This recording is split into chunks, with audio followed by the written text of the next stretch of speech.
안녕하세요. 뚜니제니입니다. 오늘은 면접에 관련된 책을 추천해 드리려고 합니다. 저는 1차가 끝난 이후에 여기 있는 지혜로운 교사 시리즈와 교사와 학생 사이라는 책을 읽었습니다. 지혜로운 교사 시리즈는 여러분이 이미 잘 알고 있을 텐데요.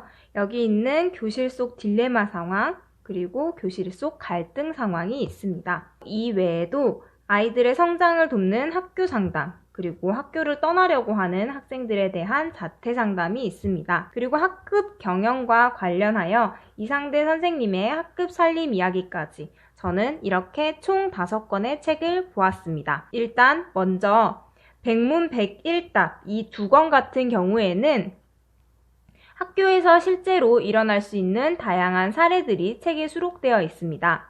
그래서인지 좀 더 쉽게 읽고 재미있게 읽힙니다.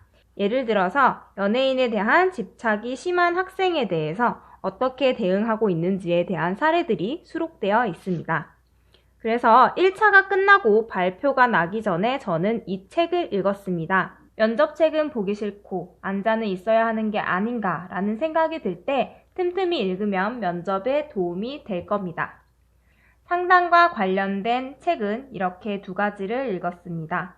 예를 들어서 폭력적인 아이를 어떻게 상담해야 하는가 이런 내용들이 구성이 되어 있는데요. 왕따를 막기 위한 담임교사의 역할 이런 내용도 들어와 있습니다.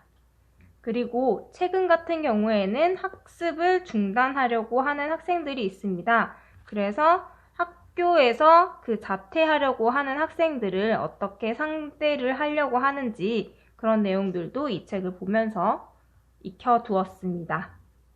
마지막으로 읽은 지혜로운 교사 시리즈 중 하나는 이상대 선생님의 학급 살림 이야기입니다. 이 책의 경우에는 제가 학교에서 늘 보고 있는 책이기도 합니다. 실제로 담임이 되고 난 이후에 학생들과 학교에서 어떻게 유대를 이루어야 하는지를 여기 보면은 월별로 어떤 행사를 할 수 있는지 소개해주고 있습니다. 그리고 지혜로운 교사 시리즈 이외에 읽은 책은 교사와 학생 사이라고 하는 책입니다. 기너트의 우리들 사이 시리즈 중 하나이고요. 저는 교사가 될 사람이라서 교사와 학생 사이라는 책을 읽었는데 종류가 굉장히 많아요. 학생들과 어떻게 관계를 맺어야 하는지, 이런 대화를 하면 안 된다, 이렇게 대화를 해야 된다, 동기는 이렇게 유발해야 한다, 이런 내용들이 들어와 있습니다. 대체적으로 책은 대화 내용으로 구성되어 있고요. 정말 현실적으로 와닿는 부분이 많습니다.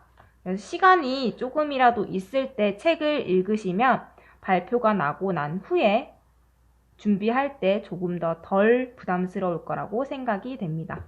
저는 이렇게 교사와 학생 사이, 그리고 지혜로운 교사책 시리즈 이렇게 책을 읽었습니다. 시책을 보았느냐라고 물어보는 분들이 계시는데요. 시책에 비중이 있는 경우에는 전화스터디와 같은 걸로 읽고 밴드로 요점 정리를 할 필요가 있다고 생각합니다. 저는 전화스터디도 했고 밴드도 요점 정리를 하기는 했으나 제가 친 지역은 시책 비중이 낮았고 시책을 읽어봤습니다마는 사실 면접에서 녹여내지는 못했습니다. 그래서 미리 좀 준비를 해 두신다면 시책을 읽는 것도 분명히 도움이 될 거라고 생각해요. 이렇게 이번 영상은 면접과 관련된 책을 추천해 드렸습니다. 다음에는 저희 전공과 관련된 모형 분석에 관한 책을 소개하고자 합니다. 궁금한 부분은 댓글로 남겨주시고요. 시청해 주셔서 감사합니다.